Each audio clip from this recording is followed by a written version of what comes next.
Alex, let's talk about Justin Fields and what I think is I will put this on wax right now, the best pick in the entire draft. Wow.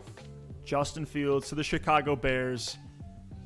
He's been our consensus QB2 in this class, just behind Trevor Lawrence. At times, I have had him over Trevor Lawrence, and then I kind of bring myself back to earth a little bit. The draft capital concerns, no idea why he fell outside of the top 10. That was absolutely egregious based on what he was able to do in college, based on who he is as a player, a super athlete on the ground.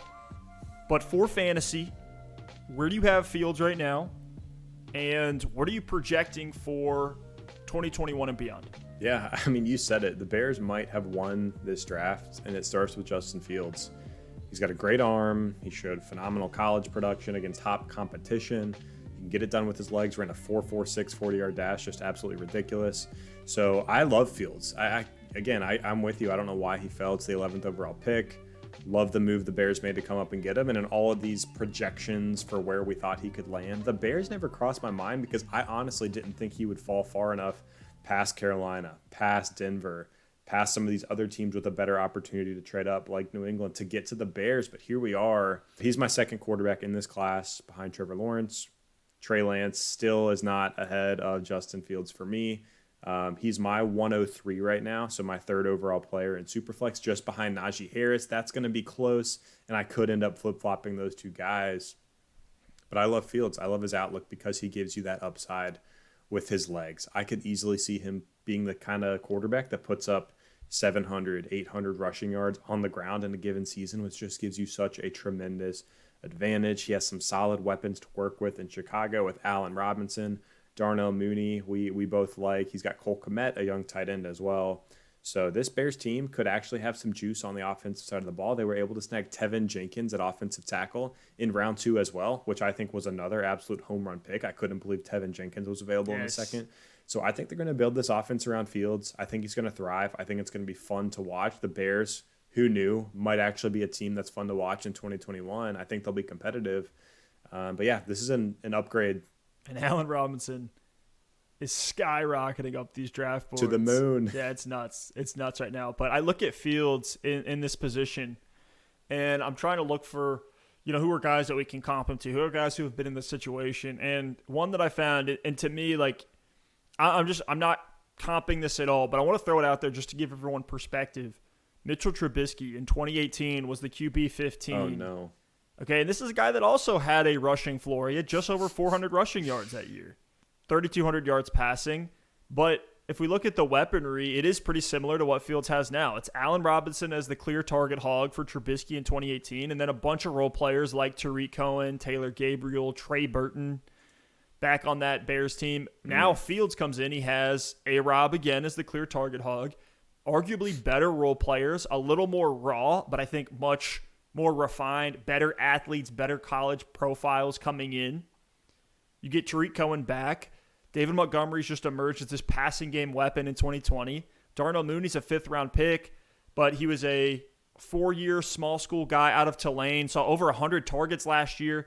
He's 5'10", 176, but has legitimate 4.3 speed.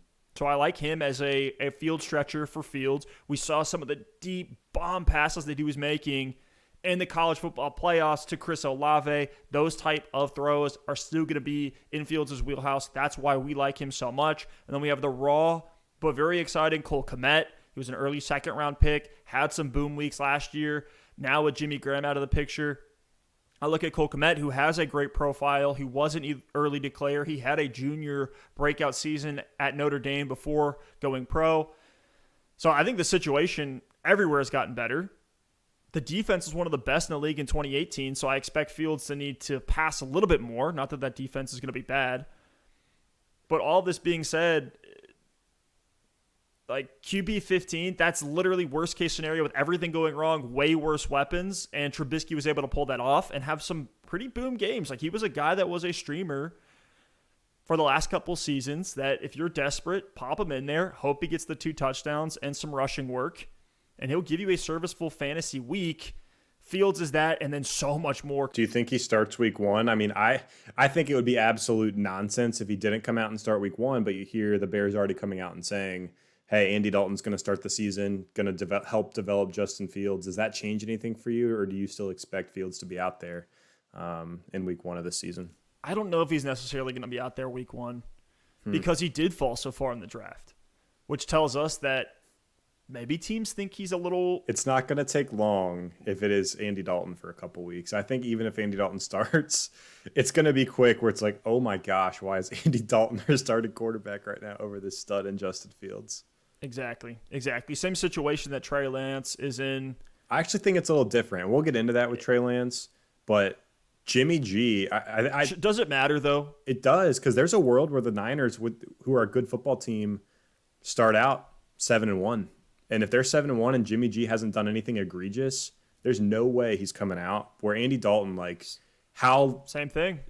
Do we really think Andy Dalton can take this Bears team to that good of a start, though? I don't think it's going to happen, but we'll see. To an extent, you're right. We'll see. Same thing with Cam Newton in New England. I expect all three of those guys, all three of these rookies to start out behind, Cam Newton in New England, Andy Dalton in Chicago, Jimmy G in San Francisco. And one of the risks with all of them, although I do obviously think Andy Dalton isn't quite as good or doesn't have as quite a good a chance to win games early as the other two, if these teams start out hot, we might not see these rookies until the back half of the season.